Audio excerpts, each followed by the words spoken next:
Hi, welcome to Kusuma vlogs. Okay, ಎಲ್ರಿಗೂ ಗೌರಿ ಗಣೇಶ ಹಬ್ಬದ ಶುಭಾಶಯಗಳು. ಫಸ್ಟು ಎಲ್ಲರೂ ಹಬ್ಬ ಆಚರಿಸ್ತಿರ್ತೀರ ಅಂತ ಅಂದ್ಕೊಂಡಿದ್ದೀನಿ. ಓಕೆ, ಇವಾಗ ಪೂಜೆ ಮಾಡಿಬಿಟ್ಟು ನಾನು ವ್ಲಾಗ್ ಕಂಟಿನ್ಯೂ ಮಾಡ್ತೀನಿ. ಫಸ್ಟ್ ಪೂಜೆ ಮುಗಿಸ್ಬಿಡೋಣ. ಹಾಯ್, ನನ್ನ ವಾಯ್ಸ್ ಸ್ವಲ್ಪ ಕ್ಲಿಯರಾಗಿ ಕೇಳಿಸ್ತಾ ಇರ್ಬೋದು. ಡ್ಯೂ ಟು ಸ್ವಲ್ಪ ಹುಷಾರಿರಲಿಲ್ಲ. ಆ ರೀಸನಿಂದ ಸ್ವಲ್ಪ ವ್ಲಾಗ್ಸು ಕೂಡ ಅಪ್ಲೋಡ್ ಮಾಡೋದು ಡಿಲೇ ಆಗ್ತಾ ಇದ್ದಿದ್ದು. Okay, back to vlog. ಅಂದರೆ ನಾವು ಅವತ್ತಿನ ದಿನ ನಾನೇ ಪೂಜೆ ಮಾಡಿದೆ. ಆಂಟಿ ನೀನೇ ಪೂಜೆ ಮಾಡು ಅಂತ ಹೇಳಿದ್ರು. ಸೊ ಅದಕ್ಕೋಸ್ಕರ ಗಣೇಶನ ಫಸ್ಟ್ ಪೀಠದಲ್ಲಿ ಇಟ್ಟು ಪೂಜೆ ಮಾಡಿ ಫಸ್ಟ್ ಆ್ಯಸ್ ಯೂಶಲ್ ತೆಂಗಿನಕಾಯಿ, ಬಾಳೆಹಣ್ಣು, ಎಲೆ, ಅಡಿಕೆ ಅದೆಲ್ಲ ಇಟ್ಟು ಪೂಜೆ ಮಾಡಿ ನಂತರ ನಾನು ದೇವ್ರ ಪ್ರಸಾದ ತಿರುಪತಿಗೆ ಹೋಗಿದ್ದ ಪ್ರಸಾದನೂ ಕೂಡ ನಾನು ತೊಗೊಂಡು ಹೋಗಿದ್ದೆ. ಅದನ್ನು ಫ್ರೀಯಾಗೂ ಕೊಟ್ಟು ಆಂಟಿಗೂ ಕೊಡ್ತಾ ಇದ್ದೀನಿ.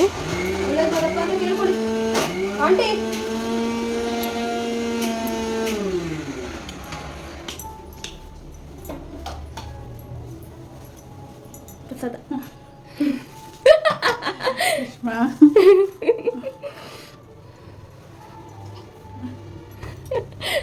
ನೀವು ಪ್ರಸಾದ ತಿಂದ್ರಾ ಮಗ? ತಿಂದ್ರಾ? ಹಾಯ್ ಇವಾಗ ಹೇಳು. ಹಾಯ್. ಆ ಕೈನಲ್ಲ ಹಂಗೆ ಗುಡ್ ಗರ್ಲ್. ಓಕೆ, ಪೂಜೆ ಎಲ್ಲ ಮುಗೀತು. ತಿರುಪತಿಗೆ ಹೋಗಿದ್ದ ಪ್ರಸಾದವನ್ನು ಆಂಟಿಗೆ ಮತ್ತು ರಿಯಾ ತಿಂಗಳು. ಅಂಕಲ್ಲು ಕೆಲ್ಸಕ್ಕೆ ಹೋಗಿರೋದ್ರಿಂದ ಅವ್ರು ಸಂಜೆ ಅಥವಾ ನಾಳೆ. ಓಕೆ, ಇವಾಗ ಬೇಗ ಹೋಗ್ಬಿಟ್ಟು ರೆಡಿ ಆಗಿಬಿಟ್ಟು ಆಮೇಲಿಂದ ನಾನು ಬ್ಲಾಗ್ನ ಕಂಟಿನ್ಯೂ ಮಾಡ್ತೀನಿ. ಏನು ಅಡುಗೆ ಅದೆಲ್ಲ ಸಿಚುವೇಶನ್ ಅದೆಲ್ಲ ನಾನು ನಿಮಗೆ ತೋರಿಸ್ತೀನಿ. Stay tune. Hi, good afternoon. Okay, ready ಆಗಿದ್ದೀನಿ. ಪೂಜೆ ಎಲ್ಲ ಮುಗಿದು ನೀವು ನೋಡಿದ್ದೀರಾ. ರೆಡಿಯಾಗಿ ಸ್ವಲ್ಪ ರೀಲ್ಸ್ ಶೂಟ್ಸ್ ಮಾಡ್ತಿದ್ದೆ. ಅದಕ್ಕೆ ಸ್ವಲ್ಪ ವ್ಲಾಗ್ ಶೂಟ್ ಮಾಡೋದು ಲೇಟ್ ಆಯಿತು. ಇವತ್ತು ಆಂಟಿ ಅಡುಗೆ ಎಲ್ಲ ಮಾಡ್ತಾ ಇದ್ದಾರೆ. ಒಬ್ಬಟ್ಟು ಪಲಾವು ಹೇಳಿ. ಮೆಣಸಿನ್ಕಾಯಿ ಬಜ್ಜಿ, ಒಬ್ಬಟ್ಟು, ಹುಳಿಕಾಯಿ ಪಲ್ಯ, ಅನ್ನ ಸಾರು. ಓಕೆ, ಇವತ್ತು ಸ್ಪೆಷಲ್ ಏನಂದರೆ ಒಬ್ಬಟ್ಟಿನ ಸಾರು. ಇವಾಗ ಹೇಳ್ಬಾ ಇಲ್ಲ. ಆಯ್ ಇವಾಗ ಹೇಳು. ಹಾಯ್ ಬಾಯ್ ಏನೇಳೋ. Hi hi. ಎಲ್ರಿಗೂ ವಿಶಸ್ ಮಾಡು ಗಣೇಶ ಹಬ್ಬಕ್ಕೆ. ವಿಶ್ ಮಾಡಲ್ಲ ಮಾಡ್ತೀರಾ? ಹಿಂಗೆ ವಿಶ್ ಮಾಡ್ತೀರಾ? ಶೇಕ್ ಹ್ಯಾಂಡ್ ಕೊಡ್ತೀರಾ? ಓಕೆ, ಪ್ಲೇನ್ ಕಿಸ್ ಕೊಡಿ, ಅದೇ ವಿಶ್ ಎಲ್ರಿಗೂ. ಓಕೆ, ಸ್ವಲ್ಪ ಕುಕಿಂಗ್ ಹೆಲ್ಪ್ ಮಾಡ್ಕೊಂಡು ಆಮೇಲೆ ಸ್ವಲ್ಪ ಫೋಟೋಸ್ ತೊಗೋಬೇಕು. ಮತ್ತೆ ಬ್ಲಾಗ್ ಕಂಟಿನ್ಯೂ ಮಾಡ್ತೀನಿ. ಬಟ್ಟು ಅದೇ ಜೀವಿತ ಕರಿಬೇಕಿತ್ತು. ಊಟಕ್ಕೆ ಬರಲ್ವಾ? ಒಬ್ಬಟ್ಟು ಮಾಡೋಕ್ಕೆ ಬರಲ್ಲ. ಇನ್ನು ಇದು ಹೂರ್ಣ ಕಮ್ಮಿ ಹಾಕಿ ಮೈದಾ ಜಾಸ್ತಿ ಹಾಕಿರ್ತೀವಿ. ಒಬ್ಬಟ್ಟು ಬೇಕಾ? ಕೊಡಲ್ಲ ನಿಂಗೆ ನಾನು. ಅದು ಇಟ್ಟು ಆ ಕಡೆ ಇಟ್ಟಲ್ಲ, ಅದು ಅವಳಿಗೆ ಇಟ್ಟು ಬೇಕಂತೆ. ಇದು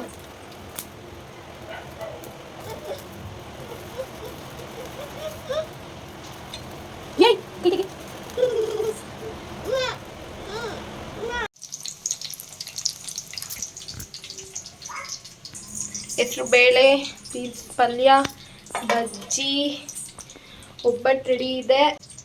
ಬಟ್ಟು ಆಲ್ರೆಡಿ ಮೇಡಮ್ದು ಬೋಣಿ ಆಯಿತು ಅಲ್ಲ. ಊಟ ಮಾಡಬೇಕು. ಬಿಸಿನಾ? ಬಜ್ಜಿ ಇಟ್ಕೊಂಡ್ಬಂದಿದ್ದಾಳೆ ಬಿಸಿ ಅಂತ. ಇಲ್ಲಿ ಇಟ್ಕೋ ತಟ್ಟೆನಲ್ಲಿ, ಸರಿನಾ? ಪಪ್ಪು ಪಾಡಿ ಪಪ್ಪು ಇರುತ್ತೆ.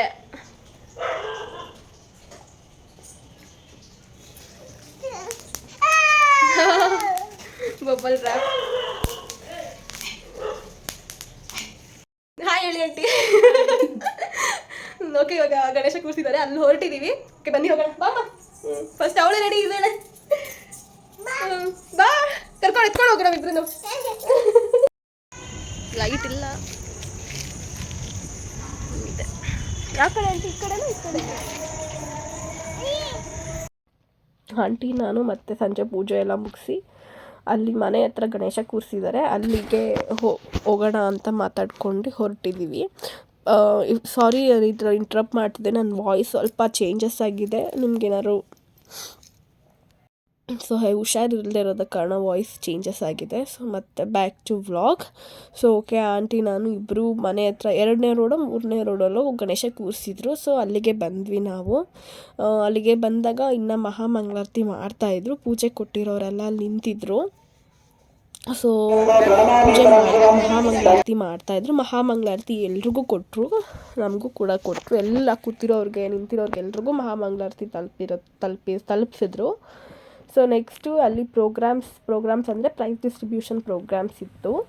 ಪ್ರೈಸ್ ಡಿಸ್ಟ್ರಿಬ್ಯೂಷನ್ ಪ್ರೋಗ್ರಾಮ್ಸ್ ಅಂದರೆ ಕಾಂಪಿಟೇಷನ್ಸ್ ಇದೆ, ಕ್ರೀಡಾ ವಿಭಾಗ ಥರ ಕ್ರೀಡಾ ಕಾಂಪಿಟೇಷನ್ಸ್ ಅಂದರೆ ಲೆಮನ್ ಇನ್ ದ ಸ್ಪೂನ್ ಮತ್ತು ಮ್ಯೂಸಿಕಲ್ ಚೇರು ಮತ್ತು ಕೆಲವೊಂದು ರಂಗೋಲಿ ಕಾಂಪಿಟೇಷನ್ನು, ಸಂಗೀತ ಕಾಂಪಿಟೇಷನ್ನು, ಈ ಥರ ಕಾಂಪಿಟೇಷನ್ಸ್ ಎಲ್ಲ ಇತ್ತು. ಇದ್ರದ್ದು ಕೂಡ ಪ್ರೈಸ್ ಡಿಸ್ಟ್ರಿಬ್ಯೂಷನ್ ಇತ್ತು. ಮತ್ತು ಲಾಸ್ಟ್ ಇಯರ್ ಪಾಸ್ಔಟ್ ಆದಂಥ ಸೆಕೆಂಡ್ PUC ಮತ್ತು ಟೆಂತ್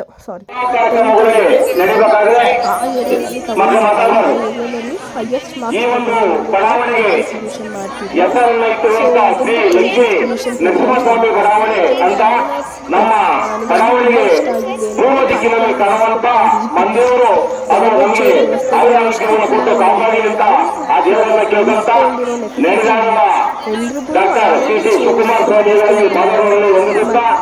ಈ ಒಂದು ಸ್ವಾಗತ ಭಾಗವನ್ನು ಪ್ರಾರಂಭ ಮಾಡ್ತಾ ಇದ್ದೇನೆ. ಈ ಒಂದು ಕಾರ್ಯಕ್ರಮ ಅತ್ಯಂತ ಸುಸೂತ್ರವಾಗಿ ನಡೆಯಬೇಕಾದ್ರೆ ಎಲ್ಲ ಈ ಬಡಾವಣೆ ನಾಗರಿಕರು ತುಂಬಾ ಸಹಕಾರ ಕೊಟ್ಟಿದ್ದೀರ. ಎಲ್ಲೂ ಕ್ಲಮ್ಸಿ ಆಗಿ ಮಾಡಿಲ್ಲ, ಎಲ್ಲೂ ಗಾಬರಿ ಆಗಿರೋದಾಗಲಿ ಅಥವಾ ಎಲ್ಲ ಮಿಸ್ ಆಗೋದಾಗಲಿ ಆ ಥರ ಎಲ್ಲೂ ಆಗಿಲ್ಲ. ನನಗೆ ಅದು ತುಂಬ ಅಂದರೆ ಪರ್ಸನಲಿ ತುಂಬ ಇಷ್ಟ ಆಯಿತು. ಒಂದು ಪ್ರೋಗ್ರಾಮ್ನ ಈ ಥರ ನಡೆಸ್ಕೊಟ್ರೆ ನೋಡೋರ್ಗೂ ಖುಷಿ ಆಗುತ್ತೆ. ತುಂಬ ಚಿಕ್ಕದಾಗಿ ಸ್ಟೇಜ್ ಕೂಡ ಹಾಕಿದ್ದಾರೆ. ಸಾಕು, ಒಂದು ಪ್ರೈಸ್ ಡಿಸ್ಟ್ರಿಬ್ಯೂಷನ್ಗೆ ಆ ಥರ ಸ್ಟೇಜ್ ಹಾಕಿರೋದ್ರಿಂದ ನಮಗೂ ಲೈಕ್ ಖುಷಿ ಆಗುತ್ತೆ ನೋಡೋರಿಗೆ, ಮತ್ತು ಪ್ರೈಸ್ ತೊಗೊಳ್ಳೋರ್ಗೂ ತುಂಬ ಖುಷಿ ಆಗುತ್ತೆ. ನನಗೆ ತುಂಬ ಇಷ್ಟ ಆಗಿದೆ ಅಂದರೆ ಅಲ್ಲಿನ ಲೈಕ್ ಮೇಂಟೈನ್ ಮಾಡಿರೋದು ಎಲ್ಲರೂ ಕೂಡ ನಾನು ಹೇಗೆ ಎಕ್ಸ್ಪ್ಲೈನ್ ಮಾಡಬೇಕು ಅಂತಲೇ ಗೊತ್ತಾಗ್ತಿಲ್ಲ, ನಂಗೆ ಅಷ್ಟು ಖುಷಿ ಆಗೋಯಿತು. ಅಲ್ಲಿನ ನಿರ್ವಹಣೆ ಮಾಡಿರೋ ರೀತಿ, ಪ್ರೈಸ್ ಡಿಸ್ಟ್ರಿಬ್ಯೂಷನ್ ಟೈಮಲ್ಲಾಗಿರಲಿ ಪ್ರತಿಯೊಂದನ್ನು ಅಚ್ಚುಕಟ್ಟಾಗಿ ಮಾಡಿದ್ದಾರೆ. ನನಗೆ ಈ ಥರ ಪ್ರೋಗ್ರಾಮ್ಸ್ ಎಲ್ಲ ಮಾಡಿದಾಗ ತುಂಬ ಖುಷಿ ಆಗುತ್ತೆ. ಎಲ್ಲರಿಗೂ ಕರೆಕ್ಟಾಗಿ ಲೈಕ್ ಡಿಸ್ಟ್ರಿಬ್ಯೂಷನ್ ಅಂತಲ್ಲ, ಅವರು ನಿರೂಪಣೆ ಮಾಡಿರೋ ರೀತಿ, ಹಿಂಗೆ ಹೋಗಬೇಕು ಪ್ರೋಗ್ರಾಮ್ ಅಂತ ಅವರು ಪರ್ಫೆಕ್ಟಾಗಿ ಪ್ಲ್ಯಾನ್ ಮಾಡಿದ್ದಾರೆ ಅನ್ನೋದು ಅದರಲ್ಲೇ ಗೊತ್ತಾಗುತ್ತೆ ನಮಗೆ. ಸೊ ಆ ಪ್ಲ್ಯಾನಿಂಗ್ ಇದ್ದರೆ ಯಾವ ಪ್ರೋಗ್ರಾಮ್ ಬೇಕಂದ್ರೂ ಪರ್ಫೆಕ್ಟಾಗಿ ಹೋಗುತ್ತೆ. ಪ್ಲ್ಯಾನಿಂಗ್ ತುಂಬ ಇಂಪಾರ್ಟೆಂಟ್ ಆಗುತ್ತೆ ಯಾವುದಾದ್ರೂ ಪ್ರೋಗ್ರಾಮ್ ಮಾಡಬೇಕಾದಾಗ. ಫೈನಲಿ ಪ್ರೋಗ್ರಾಮ್ ಮುಗೀತು. ಪ್ರೋಗ್ರಾಮ್ ಎಂಡಿಂಗಲ್ಲಿ ಇದು ಇನ್ನೊಬ್ಬರು ಅಂದರೆ CA ಮಾಡಿದ್ದಾರೆ. ಅವರು CA ಅಂದರೆ ಫಸ್ಟ್ ಅಟೆಂಪ್ಟಲ್ಲೇ ಕ್ಲಿಯರ್ ಮಾಡಿದರು. ಅವ್ರಿಗೂ ಕೂಡ ಪ್ರೈಸ್ ಡಿಸ್ಟ್ರಿಬ್ಯೂಷನ್ ಕೂಡ ಮಾಡಿದರು. ಸೊ ನೆಕ್ಸ್ಟ್ ಎಂಡಿಂಗಲ್ಲಿ ಪ್ರಸಾದ ಹಂಚ್ತಾಯಿದ್ರು. ಪ್ರಸಾದ ಅಂದರೆ ಕಾಳುಸ್ಲಿ, ಟೊಮೆಟೊ ಬಾತು, ಚಿತ್ರಾನ್ನ ಮತ್ತು ಅವಲಕ್ಕಿ ಪಾಯಸ ಇಷ್ಟನ್ನು ಕೂಡ ಪ್ರಸಾದ ರೂಪದಲ್ಲಿ ಕೊಡ್ತಾಯಿದ್ರು. ಸೊ ನಾವು ಪ್ರಸಾದ ತೊಗೊಂಡು ಇನ್ನೂ ಒಂದು ದೇವಸ್ಥಾನಕ್ಕೆ ಹೋಗೋಣ ಅಂತ ಅಂದ್ಕೊಂಡ್ವಿ. ಅಲ್ಲಿ ಟೈಮ್ ಆಗೋಯಿತು, ಅದರಿಂದ ನಾವು ಮನೆಗೆ ಬಂದ್ವಿ. ಇನ್ನು ನಾಳೆನೇ ನಾನು ಬ್ಯಾಂಗ್ಳೂರಿಗೆ ಹೊರಡಬೇಕಿತ್ತು. ಸೊ ಸ್ವಲ್ಪ ಬ್ಯಾಗ್ ಪ್ಯಾಕಿಂಗ್ ಎಲ್ಲ ಮಾಡಬೇಕಿತ್ತು ಅಂತ ನಾವು ಅಲ್ಲಿಂದ ಪ್ರಸಾದ ತೊಗೊಂಡಿದ್ದ ತಕ್ಷಣ ಹೊರಟ್ಬಿಟ್ವಿ. ನಾವು ಅಲ್ಲೇನು ಇರಲಿಲ್ಲ. ಇನ್ನೊಂದು ದೇವಸ್ಥಾನಕ್ಕೆ ಹೋಗೋಣ ಅಂತ ಪ್ಲ್ಯಾನ್ ಹಾಕ್ಕೊಂಡಿದ್ದು. ನೆಕ್ಸ್ಟ್ ಟೈಮ್ ಯಾವಾಗಾದರೂ ಬಂದಾಗ ಹೋಗೋಣ ಅಂತ ಸುಮ್ಮನಾಗ್ಬಿಟ್ವಿ. ನಾನು ಆಂಟಿ ಹಾಗೆ ಮಾತಾಡ್ಕೊಂಡು ಸುಮ್ಮನಾಗ್ಬಿಟ್ವಿ. ಓಕೆ, ವ್ಲಾಗ್ನ ಎಂಡ್ ಮಾಡ್ತಾಯಿದ್ದೀನಿ. ಊಟ ಮಾಡಿ ಇವಾಗ ಮಲ್ಕೋಬೇಕು. ಅವಳು ಮಲ್ಕೊಂಬಿಟ್ಟಿದ್ದಾಳೆ, ಹಿಂದೆ ಮಲ್ಕೊಂಬಿಟ್ಟಿದ್ದಾಳೆ ಅವಳು. ಇಂತ ಓದ್ಕೊತಾ ಇದ್ದಾಳೆ, ಎಕ್ಸಾಮ್ಸ್ ಇದೆ ಅಂತ. ಸೊ ಅವಳು ಜಾಸ್ತಿ ವ್ಲಾಗಲ್ಲಿ ಕಾಣಿಸಿಲ್ಲ, ಬಿಕಾಸ್ ಬರೀ ಓದ್ಕೊಳ್ಳೋದೇ ಆಗ್ತಿದೆ ಜೀವಿತಂದು. ಸೊ ಓಕೆ, ಫೈನಲಿ ನಾವು ವ್ಲಾಗ್ ಎಲ್ಲ ಇಷ್ಟ ಆಗ್ತದೆ. ಪ್ಲೀಸ್ ಲೈಕ್ ಮಾಡಿ, ಶೇರ್ ಮಾಡಿ, ಕಮೆಂಟ್ ಮಾಡಿ ಅಂತ ಹೇಳೋಕ್ಕೆ ಇಷ್ಟಪಡ್ತೀನಿ. Thank you, bye.